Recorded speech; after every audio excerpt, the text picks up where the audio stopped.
Sahabat Kupat Podcast, ketemu lagi bersama saya Donald Haris Sihotang.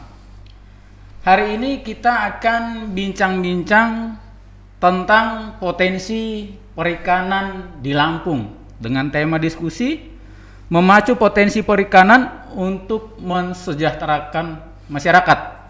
Nah, sektor perikanan di Lampung ini terbilang besar karena wilayah perairan kita yang cukup luas, terbentang dari garis pantai timur hingga pantai barat Pulau Sumatera.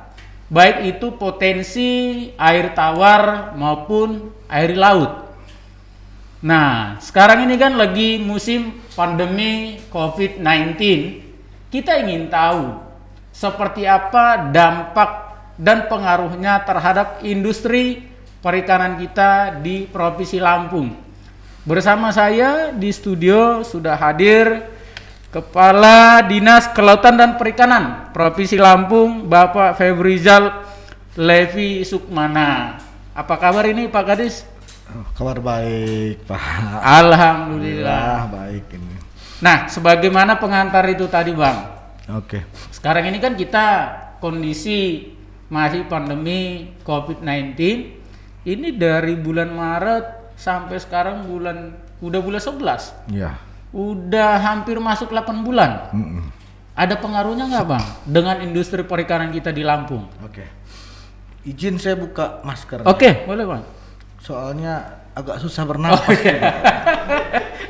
Maaf, ini bukannya mau melanggar 3M, cuma supaya lebih enak aja ngobrol. Iya. Biar lebih jelas juga. Biar jelas ya. Iya, Jadi saya akan cerita potensi perikanan di Provinsi Lampung ini benar luas. Benar sangat berpotensi. Kita mempunyai Provinsi Lampung mempunyai garis pantai 1182 km dengan luas perairannya 24.820 km persegi. Jadi itu dihitung berdasarkan berdasarkan Undang-Undang 23 tahun 2014. Kalau kewenangan provinsi itu adalah di laut 0 sampai 12 mil. Jadi kita punya laut 24.820 km. Kemudian potensi-potensinya sudah kita petakan, sudah pernah dipetakan dan akan kita petakan kembali. Karena banyak potensi-potensi yang belum tergali. Seperti sebenarnya di laut pesisir barat itu yang kita kenal kan ikan tongkol, lobster, benur. Sebenarnya ada yang lebih perlu dikembangkan lagi adalah ikan tuna dan ikan beru marlin di perairan dalam Mas. Sorry grogi. Kalau nggak salah sop ikannya juga ada juga. Sop ikannya juga. Kemudian di Teluk Semangka, kemudian Teluk Lampung itu dulu itu kerapu, dan itu ikan bawal, dulu rumput laut di Teluk dan kemudian di Pantai Timur. Pantai Timur itu perikanan tangkap banyak, rajungan, dan ada juga rumput laut. Nah ini yang kita sedang pernah dipetakan tahun 2005 dan kita akan petakan kembali supaya potensi-potensi kita ini lebih tergali. Sebenarnya ya sudah, jujur aja saya bilangin dalam kondisi COVID-19 ini kita ini di bidang perikanan tergolong stabil. Stabil ya? Stabil. Jadi nggak begitu berdampak gitu ya Bang ya? Tidak begitu berdampak, cenderung naik. Terbukti dari yang naik apa ekspornya Bang? Ekspor kita. Ekspor kita itu naik sekitar 8 semester 1 ini saya mendengar kabar dari BKIPM naik dari semester 6%. Dari dibandingkan tahun 2019. Jadi yang kenaikan ekspor kita 6%. Sorry Bang, ini kalau catatan kita ya, tahun 2019 itu nilai ekspor itu ada volume ekspor itu ada sekitar 7.194 Iya. ya ribu Iya, ton. Kemudian di 2020 menjadi 8.770. Oh iya. Gitu ya kan? Mengalami kenaikan sekitar 21,9%. Oh Benar iya. nggak ini, Bang? Bener, maaf. Bener ya? Bener. Itu saya tadi ngitung nilainya 6%. Oh, gitu. Iya. Dari 980 berapa ini nih? 5 miliar jadi 1,45 triliun, naik nilainya 86%. Iya. Cuma dari volumenya naiknya memang 21,9% ekspor kita. Oke, artinya biarpun masa pandemi justru nilai ekspornya naik gitu ya, Bang. Kendalanya di masa pandemi yang akhirnya kita kan setelah kita ngomongin ekspornya naik, kendalanya. Oke. Justru kendalanya ini dari kita ini masalah marketingnya, pemasarannya. Kemarin itu sempat saya mendengar keluhan dari beberapa pelabuhan perikanan kita di Maringgai, di Kota Agung, di Pasing terjadi overstocking. Produksi melimpah, permintaannya kurang. Karena waktu itu di Jakarta PSBB, Muara Karang, Muara Baru dan regional tutup. Yang tidak menerima yang itu dari untuk Lampung. pasar lokal ya? Pasar lokal. Iya. Tapi Jadi, kalau ekspor enggak, Bang? Ekspor enggak. Enggak. Jadi pasar lokal sempat ada kendala itu sekitar 2 bulan 3 bulan. Bahkan untuk budidaya di Lampung ini paling terkenal itu ikan nila di Ranau. Oke. Itu sampai bilang, waduh Pak, kami kehilangan pasar, kami mau jual kemana? Itu di bulan-bulan April, Mei, Juni lah seperti itu. Iya. Saya bilang cobain, jangan main ekspor aja atau regional aja pasarnya. Coba kita mulai ubah mindset marketing lokal dan cobain dengan online. Jadi kita mulai membina beberapa kelompok KUD, nelayan dan beberapa pembudidaya ikan untuk mulai melakukan pasar online, memperkenalkan mereka.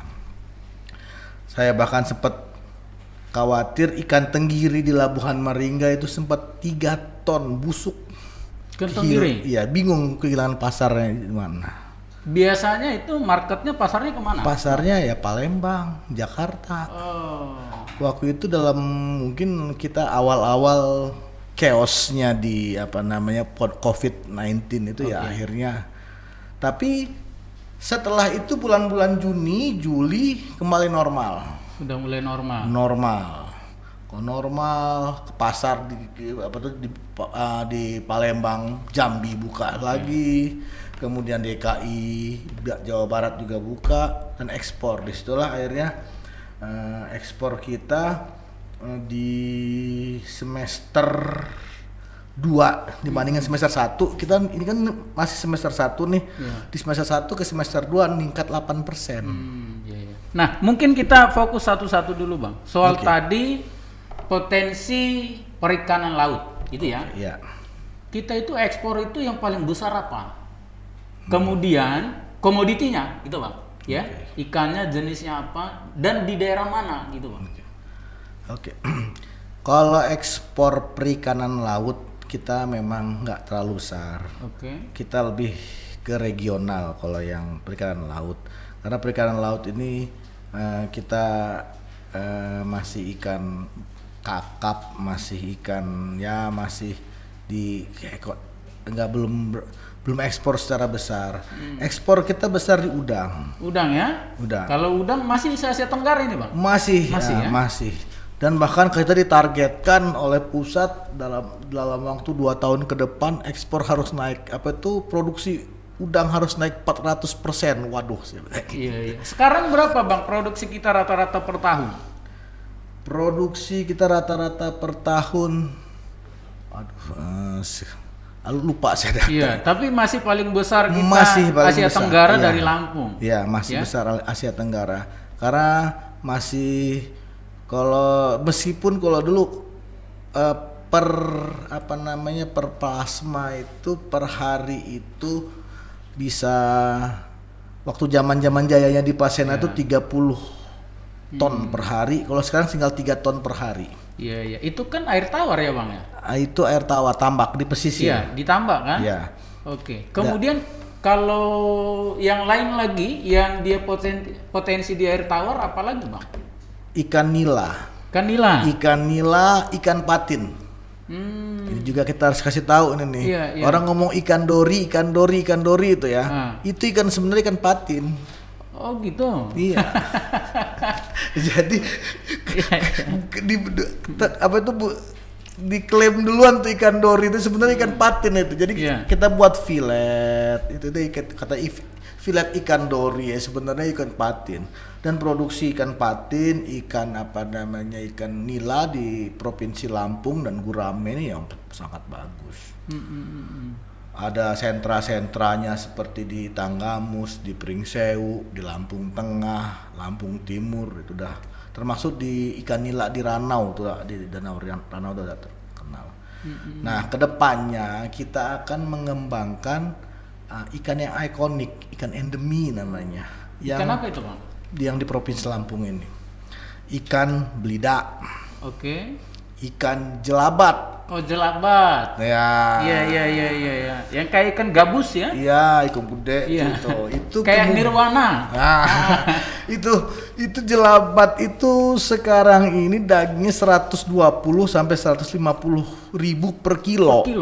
Prospeknya bagus, makanya kita akan mengarahkan beberapa budidaya di di Musuji dan beberapa kabupaten lain sambil kita melakukan restocking ke sungai-sungai besar kita dulu juga.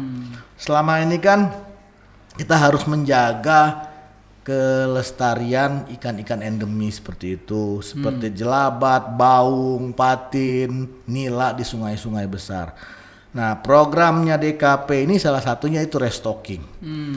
Tahun ini aja kita udah melakukan restocking sekitar 200.000 bibit ikan jelabat di sungai-sungai besar di Provinsi Lampung, kemudian ikan baung dan ikan nila. Sorry Bang, itu bibitnya ditebar bebas di sungai-sungai gitu? Ya. Cuma tetap ada pokmaswas, kelompok masyarakat yang mengawasi supaya tetap takutnya kan begitu bibitnya ditaruh disetrum sama orang. itu sia-sia kan? Itu kendalanya. Makanya kita kasih bantuan tuh ke pokmaswas itu supaya diawasi. Diawasi. Nanti ya hasilnya untuk masyarakat juga. Soalnya itu salah satu menjaga kelestarian dari perikanan darat kita, perikanan budidaya. Nah gini Bang, ini kan karena masalah pandemi COVID-19 ini kan berdampak ke berbagai sektor. Ekonomi kita bahkan di kuartal kedua ini juga mengalami kontraksi yang cukup lumayan termasuk di daerah juga, gitu ya kan? Walaupun tidak seperti di tingkat nasional gitu. Kalau tidak salah daerah mungkin sekitar kontraksi 3,7% pertumbuhan ekonominya minus gitu kan? 3,7%. Nah, di Provinsi Lampung ini. Kemudian dari sektor perikanan, apa sih yang bisa kita lakukan untuk mendorong supaya nilai ekonomi masyarakat itu ada ada nilai lebih dari sektor perikanan ini gitu Bang? Ini juga hubungannya nanti dengan UMKM. Mungkin untuk lain kali nanti Pak bisa dihadirkan Kadis UMKM Koperasi dan UMKM untuk ngebahas masalah ini, ada hubungan erat.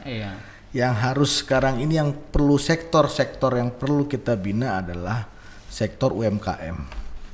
Nah, di sini pihak kita dari Dinas Kelautan dan Perikanan juga membina beberapa UMKM dan juga mendampingi beberapa UKM untuk bergelut di bidang pengolahan hasil perikanan.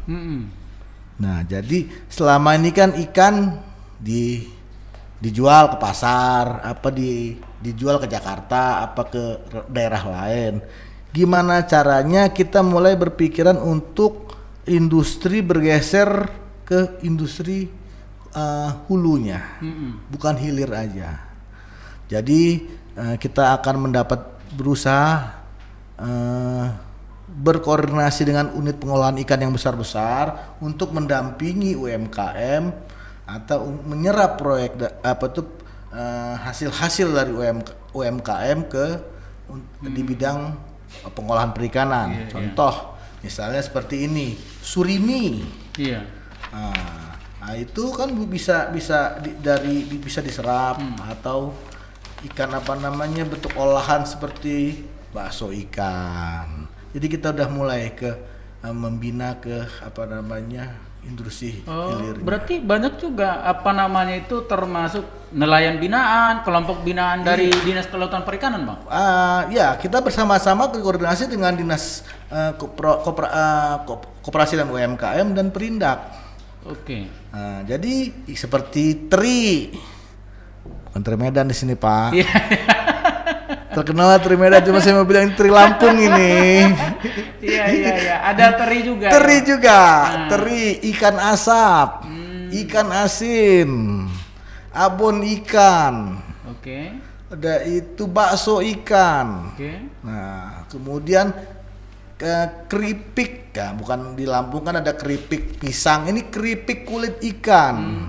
Jadi beberapa UMKM kita coba bina supaya kita dapat namanya industri kecil yang di bagian hilirnya, hulunya.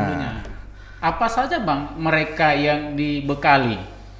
Apakah bagaimana cara mengelolanya atau termasuk permodalannya, termasuk marketnya, apa aja, Bang? Mereka ini pertama dari pengolahannya, CBIB, cara berbudaya ikan yang baik. Udah itu kalau yang kemudian cara supaya dapat kualitasnya itu bisa meningkat. Jadi supaya dapat PIRT, supaya dapat BP POM, sertifikat halal, itu kita dampingi semua. Bukan dinas kelautan dan perikanan aja di sini. Banyak terlibat ya? Banyak terlibat. Ini ada koperasi UMKM, dinas perdagangan, perindustrian. Kelautan perikanan lebih concern ke apanya, Bang? Apakah mengedukasi bagaimana caranya memproduksi kualitas yang bagus gitu atau gimana? Kita kadang-kadang gini, satu UMKM itu kan produknya nggak misalnya keripik aja, tapi dia mungkin ada keripik ikannya. Kita dari bahan baku ikannya yang berkualitas sampai dengan cara dia packaging segala macam lah. Jadi kita ikut namanya tim koordinasi pembinaan dan pendampingan UMKM lah seperti itu. Jadi yang kalau produksi perikanan ya kita ikut bantu. Kalau produksinya mungkin pisang itu yang dinas pertanian. Jadi ya alhamdulillah Lampung ini kan banyak nih yang pariwisata lah meningkat. Kadang-kadang meskipun pandemi ini banyak di plat-plat dari luar perlu oleh-oleh. Nah itulah gimana caranya kita masyarakat yang kecil ini ya UMKM di Lampung ini banyak ya, mungkin sekitar 90% usaha ini di sektor UMKM. Nah itu yang harus kita gerakin. Makanya itu juga yang membuat kita nggak terpuruk amat dalam hal ekonomi. Kita masih di atas nasional ya, minus 5, itu 5,8, kita ini 3,7. Itu karena sektor pertanian kita dan perikanan kita serta UMKM kita yang masih membantu. Karena gitu. UMKM masih bergerak ini menjadi lokomotif ekonomi daerah ya. Ya alhamdulillah kita memang sesuai dengan arahan Pak Gub, kita adalah lokomotif pertanian. Ya alhamdulillah dengan kita memang konsen di pertanian dan perikanan ini ya terbantulah ekonomi kita ini nggak terpuruk amat. Masih bisa kita makan beras. Beras kan nggak naik, ikan juga nggak naik kan? Masih aman. Nah kemudian Bang, kendala yang biasa dihadapi di lapangan itu apa, Bang? dalam rangka itu tadi mengembangkan sektor industri perikanan baik laut maupun air tawar ini? Ya, pertama SDM sendiri. Oke. Ya, bukan saya berpikiran jelek ya. Kadang-kadang yang harus membinanya ini benar-benar harus dengan telaten. Beda, masyarakat nelayan perikanan ini beda. Iya. Banyak juga mungkin yang konsumtif gitu ya, Bang. Ya. Hanya berpikir sementara. Pengen SDM. cepet gitu ya. Cepet. Dan itu dari permodalan. Oke. Mereka misalnya harus benar-benar kita dampingi permodalannya. Nah, seperti ini juga, apalagi nelayan, mahal loh kapal nelayan itu. Cuman nggak boleh jadi agunan bank. Itu. Iya. Nggak ada kayak kendaraan bermotor BPKB-nya itu. Iya, Mas. kadang Nggak bisa digadein. Kadang-kadang nelayan protes, loh mahal loh perahu kami ini Pak, coba kok nggak bisa ya jadi agunan bank, dia tuh nggak ada juga asuransi. Nah itulah mungkin kita mulai mendekat, mulai berkoordinasi, mencoba lah menggugah lah ya namanya ke pihak-pihak jasa keuangan, cobalah tolong dulu lah nelayan-nelayan ini bisa lah kapalnya diagunkan katanya. Kemarin saya juga dapat menerima beberapa nelayan seperti itu. Mahal lupa kapal kami nih 800 juta, 1 miliar yang kapal-kapal 20 GT, 15 GT. Tapi nggak bisa jadi agunan terbang ya? Ya saya bilang gimana, tingkat resiko tinggi karena tenggelam. Mungkin kalau pihak bank seperti itu. Nah, jadi mungkin ini solusinya langsung kita ke KPB. Sebelum bertanya saya jawab duluan. Tentang kartu petani berjaya. Dinas Kelautan dan Perikanan. Kita kan di sini kartu nelayan berjaya gitu ya, Bang. Ini bagiannya turunan dari petani berjaya. Tetap kartu petani berjaya.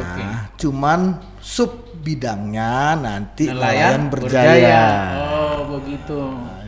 Jadi ada beberapa kemudahan, keuntungan untuk menjadi anggota KPB. Selain nanti namanya asuransi nelayan berjaya, dapat perkreditan itu kur. Kemudian dapat bantuan alat-alat untuk tangkap nelayan. Ya bukan cantrang. Bubu. Udah itu bantuan tentang pakan untuk budidaya, subsidi pakan. Kemudian benih yang bagus dan pasti pendampingan. Cara CPIB, cara pembenihan ikan yang baik. Jadi kita tetap kemudian sebagai anggota KPB juga pemasarannya. Kita akan coba impian kita kayak di pemasaran itu lewat online semua. Pernah datang nggak ke TPI? Lihat lelang ikan. 1.000, 2.000, 2.000, 3.000. Masih konvensional. Bayangan saya pernah coba, saya udah lihat di Jepang. Itu udah lelang ikannya udah di online. Jadi yang perusahaan-perusahaan besar bisa ikut lelang di sana. Nah, sekarang apa yang kita lakukan dalam rangka ini kan seperti masa pandemi memang membatasi pertemuan, perkumpulan. Seperti kata Pak Kades itu tadi, produksi kita melimpah, gitu ya. Produksi kita melimpah, tapi kemudian demand-nya pasarnya terbatas karena main di pasar lokal saja. Nah, bagaimana mendorong supaya memang pasarnya tidak hanya main di lokal, tapi menggunakan teknologi untuk kemudian pasarnya bisa sampai ekspor gitu, Pak. Jadi kita udah mengembangkan beberapa marketing online. Di Provinsi Lampung yang namanya Pasar Berjaya. Kemudian kami juga di DKP ada namanya Ikaniku. Coba sekali-sekali coba Ikaniku. Siapa tahu Bapak di rumah katanya. Ikaniku itu termasuk yang produk itu. Termasuk yang sudah dipasarkan secara online? Iya, Ikaniku. Pasar Berjaya. Kemudian juga kita juga mengedukasi ke nelayan-nelayan itu pasar modernnya di Jakarta. Itu pasar Muara Baru, Muara Karang, pasar modernnya yang ada di Jakarta itu juga mulai masuk ke mereka langsung jual online. Dan sekarang ya kita akan berusaha mengedukasi IT-nya. Kadang-kadang cuma bisa main game aja kali nelayan-nelayan. Tapi sekarang udah mulai kita edukasi. Jadi memang di era 4.0 ini mau nggak mau memang harus perpaduan dengan teknologi gitu ya, supaya bisa marketnya lebih luas. Lebih luas. Jadi mungkin mereka nggak perlu turun nggak perlu udah sebelum ngelaut udah ada yang pesan ini Pak. Jadi begitu dapat udah langsung kirim. Langsung kirim. Ya masuk dulu dong TPI. Iya. Ya maksudnya udah dikumpulin semua, sudah di packing, oke, tapi marketnya sudah ada, pembeli sudah ada. Jadi udah nunggu di TPI. Jangan transaksi di laut. Wah, itu ilegal. Nah, kemudian Bang, saya tertarik tadi soal masalah kartu Petani Berjaya, subnya atau turunannya Nelayan Berjaya. Nah, ini yang dapat siapa saja, bagaimana cara dapatnya, bagaimana pembinaannya gitu, Pak? Yang dapat ini semua nelayan.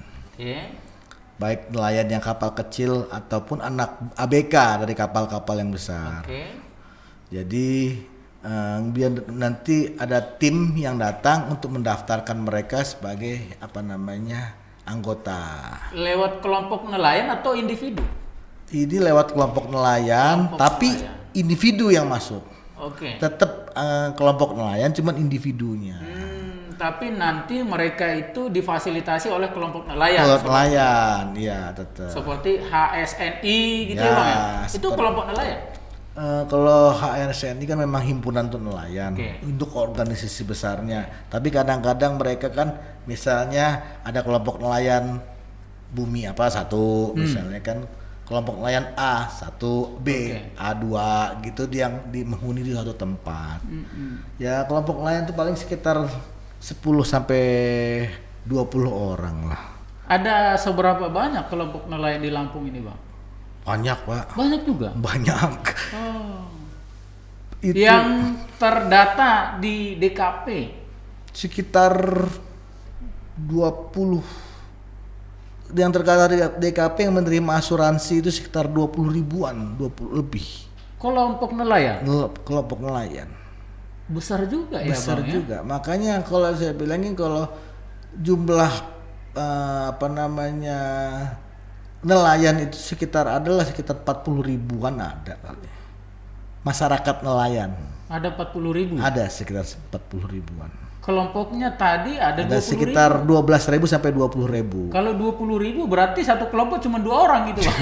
Iya enggak, kan ada yang kelompok yang mati, ada yang enggak. Kadang-kadang habis kelompok udahlah ribut internal ya, sekitar antara 12 ribuan sampai 20.000 kelompok. Tapi kan ada yang udah terdaftar, ada yang mati, ada kelompoknya udah ganti lagi. Yang terdaftar kadang-kadang loh ini masih ada kelompoknya. Anggotanya pindah kelompok lain, seperti itu. Jadi dari DKP kita sering melakukan edukasi, sosialisasi gitu ya, Bang? Ya, itu memang program andalan kita melakukan pendampingan. Biasanya apa saja yang paling di ini, Bang? Yang paling ditekankan dengan mereka dalam proses pendampingan itu, meningkatkan sumber daya mereka kah, menyediakan pasarnya kah, itu seperti apa? Pertama, meningkatkan sumber daya mereka sama kualitasnya. Jadi cara handling dan packaging. Jadi menarik. Menarik. Dan termasuk habis dari nangkap, jangan sampai rusak ikannya. Handlingnya harus bagus. Namanya cara penanganan ikan yang baik, CPIB. Habis dari handlingnya, di packingnya. Dan yang pasti kita rajin melakukan edukasi dan turun ke jalan supaya jangan ada penggunaan boraks atau formalin segala macam itu. Nah, itu termasuk edukasi cara penanganan ikan yang baik. Jadi supaya nilai harga nilainya tetap Bagus, stabil. ya. Nah, seperti itu. Jadi dapat di pasar juga bagus. Iya, jadi kualitasnya harus tetap yang terbaik. Terbaik, ya, Bang, ya. Kemudian gini Bang, tadi saya tertarik Abang bilang tadi kalau di laut itu nggak boleh transaksi setengah laut gitu ya kan, itu ilegal gitu. Iya. Nah, yang biasa praktek ilegal itu yang di laut apa saja Bang? Seperti apakah masih terjadi pengeboman ikan, gitu ya kan? Apa itu masih terjadi kemudian menggunakan alat tangkap yang tidak sesuai. Seperti kapal troll yang tidak sesuai gitu ya kan? Ya. Biasanya apa aja Bang? Ya, beberapa saat ini kita udah melakukan patroli. Kita rajin melakukan patroli. Kemarin juga ada beberapa kasus pengeboman ikan di laut udah kita proses. Kita juga nggak mau nindak secara langsung begitu. Kita kasih pembinaan. Pembinaan sekali, 2 kali nggak bisa dibina, ya apa boleh buat, kita proses. Tapi kita punya orangnya atau bekerja sama dengan TNI Angkatan Laut, Ya, Polair atau gimana Bang? Kita ada koordinasi dengan Polairut, dengan Lanal, dengan Brigip. Kita juga harus koordinasi. Tapi kita ada timnya juga ya? Kita ada timnya juga. Kita punya juga PPNS-nya. Oh, penyidik juga. Nah, penyidik ada, karena memang kita di bidang pengawasan kita punya orang-orang yang mumpuni lah seperti itu. Iya. PPNS-nya memang PPNS perikanan. Iya. Nah, kami kemarin juga ada kasus juga kapal yang coba-coba pakai troll.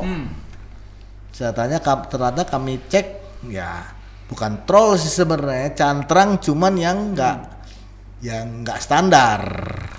Iya, Ya, tapi aturan cantrang kan udah dicabut. Gimana sekarang ini Bang? Nah, ini yang masih abu-abu. Gimana? Dicabut, Iya. cuman belum diganti. Nah, Iya kan? iya. Jadi akhirnya terpaksa kita harus melakukan himbauan aja, sosialisasi ke masyarakat. Ini memang bener lo dicabut, Oke. cuman belum diganti. Sebaiknya saya bilangin kita cek dulu lah supaya nggak ngerusak apa itu, apa namanya, kelestarian lingkungan, nggak mengganggu terumbu karang. Itulah edukasinya. Tapi kalau kalian nakal, sekali kita bina, 2 kali kita bina, lain kali kita ambil loh. Apa namanya, alat tangkapnya. Nah, seperti itu kemarin udah beberapa kali lah kami melakukan pendekatan dengan masyarakat nelayan yang punya kapal nelayan. Penggunaan cantrang itu dicabut sama menteri yang sekarang, tapi aturan penggantinya belum ada. Akhirnya abu-abu gitu. Sedang disusun. Nah, di situ kami melakukan pengawasan, tapi pembinaan. Kami nggak berani melakukan penindakan, tapi pendekatan aja sama nelayan. Dan itu loh, masyarakat nelayan lebih enak ngomongnya dengan baik-baik, nggak perlu keras-keras, mereka mengerti. Mereka memang apa namanya, lebih koordinatif lah, saya bilang sekarang ini. Nah, kemudian Bang, termasuk kan ini aturan kementerian juga soal seumpama ekspor bibit lobster. Ini juga kan sebelumnya dilarang, sekarang boleh. Ini seperti apa Bang praktek di lapangan? Aduh, ini benar-benar pertanyaan yang paling sulit. Karena ini terkaitnya dengan Permen KP nomor 12 tahun 2020. Ya, sebenarnya semangatnya Permen KP 12 tahun 2020 ini adalah budidaya. Bukan ekspor benurnya. Iya. Makanya kita apa namanya, bukan membuat kebijakan ya, melaksanakannya itu secara apa namanya, dengan wise. Budidayanya dulu dibarengi dengan ekspornya. Ini kadang-kadang pengen ekspor aja, nggak ada budidayanya. Jadi ditangkapin, diambilin dari laut bebas itu aja. Ya, itu apa namanya, tiba-tiba nanti dieksploitasi habis besar-besaran. Pesisir barat itu habis nanti benur-benur kita. Karena di sana juga nggak bisa budidaya. budidayanya itu yang paling ya saya ngelihat bagus di Teluk-Teluk Lampung atau Teluk Semangka. Tapi sejauh ini di Lampung ada budidaya benur Ada, nggak, Bang? ada budidaya budidaya lobster sudah ada. Oke. Di Tanjung Putus, di Pagar Jaya dan beberapa di dekat pusat Pulau Basaran sudah ada. Dan berkembang. Meskipun harus kita akuin kita ketinggalan teknologi 5 tahun loh dengan Iya. Vietnam, tapi kita tetap berusaha. Dan beberapa teman-teman yang berbudidaya di Lampung nih, alhamdulillah mereka punya semangat yang luar biasa untuk terus berbudidaya, belajar terus supaya kita bisa Lampung bisa nyaingin Vietnam lah. Itu. Jadi kita juga masalah benur ini wait and see juga masih ngelihat kebijakan-kebijakan dari pusat. Jadi masih abu-abu juga ya Bang ya? Sebenarnya Karena penjelasannya kan, ini kan boleh diekspor. Padahal tadi boleh ekspor kalau memang itu dari budidaya. Contoh pesisir barat, kita kan nggak ada budidaya di situ. Ya. Tapi paling banyak dari pesisir barat gitu. Nah itu dia. Seharusnya makanya jujur aja saya bilangin, kebijakan pemerintah Provinsi Lampung sekarang ini belum mengajukan kuota. Oh, jadi masing-masing daerah itu mengajukan kuota. Jadi tiap dengan Kementerian Kelautan. kelautan kita kuota. Oke. Karena makanya saya bilang sementara ini karena belum ada kuota, benur di Provinsi Lampung ini masih ilegal. Iya. Benurnya masih legal. Oke, jadi kalau ada ekspor dari Lampung, karena dari kita belum ada kuotanya, berarti itu Legal. tindakan ilegal. Karena belum ada surat keterangan asalnya. Oke. Nah, jadi kita yang akan diterbitkan, akan diusulkan kuotanya oleh Provinsi Lampung adalah yang benar-benar berniat budidaya. Oke. Sejauh ini udah ada beberapa niat budidaya, udah ada kerambahnya, itu akan. Kalau dia cuma mau kalau udah cuma mau eksploitasi ekspor doang tanpa ada budidaya silahkan, kita tinggal. Oke. Tapi kalau niatnya memang budidaya, baru kita ajukan untuk kuotanya. Oke, berarti sampai di akhir tahun 2020 ini kita belum pernah ada kuota untuk ekspor baby lobster ya? Belum pernah ada. Itu berarti penyelundupan semua. Iya, Sudah ada 14 perusahaan ekspor yang dicabut Apanya itu, Bang? oleh kementerian. Jadi ada 14 perusahaan perusahaan-perusahaan yang ekspor benur itu dicabut. Oke. Karena dia Melakukan ekspor tidak dari sesuai dengan aturan. Iya. Nah, kemudian Bang, ini juga kita baru tahu ini. Taunya kan kalau publik itu aturannya sudah dicabut berarti boleh ekspor. Ternyata yang boleh itu dari budidaya. Iya. Gitu kan? Ya maksudnya begini, yang bukan dari budidaya. Jadi ekspor yang budidaya tetap boleh ekspor, tapi dia telah melaksanakan budidaya. Jadi bisnis sampingan, bukan jadi bisnis utamanya. Iya. Nah, jadi dia udah ada budidaya, dia ada budidaya tetap jalan, dia bisa ekspor. Iya, artinya dioplos lagi Dioplos. gitu ya. jadi jangan kita mau ekspor tanpa ada Sumber yang jelas. pengembangbiakannya. Jangan nanti Indonesia jadi cuman negara eksportir benur. Kita pengen jadi eksportir lobster. Iya. Gitu loh. Why not? Kita bisa. Iya. Lampung bisa. Kita pernah dulu di Lampung di eksportir kerapu kan. Sekarang cuma tinggal satu. Nah itulah budidaya perikanan laut ini yang mau kita bangkitkan kembali. Mudah-mudahan makin berjaya ya Bang ya. Ya, tentu didukung oleh semua pihak lah. Siap. Nah kemudian ini Bang, di sektor laut sekarang kan banyak juga dikembangkan itu perikanan seperti jaring apung gitu. Ya. Nah ini seperti apa ini Bang? KJA. Iya. Itu banyak di kita. Banyak ya? Banyak. Udah berapa kayak ikan kerapu, ikan bawal. Kita juga Masyarakat di pesisir itulah. masyarakat di pesisir ada pengusaha. kita kan ada pengusap kerapu, bawal, itu tetap di bawah bimbingan dari Balai Benih, kementerian. Koordinasi kita bagus di sini. Udah itu masalah perizinan, maka saya bilang udah, ini kan omnibus law masih tunggu. Sementara silakan berusaha asal saya bilangin jangan ngerusak lingkungan. Iya. Lokasinya tetap di lokasi budidaya, silahkan jalan terus karena tujuan kita kan memang mau budidaya. Apa ada pengaruhnya juga Bang Omnibus Law Undang-Undang Cipta Kerja itu terhadap DKP? DKP sih nggak banyak, nggak banyak pengaruh. Cuman malah lebih menguntungin karena dari perizinan lebih mudah, nggak ribet, nggak berbelit-belit. Katanya ada turunan pemerintahnya lagi nanti Bang.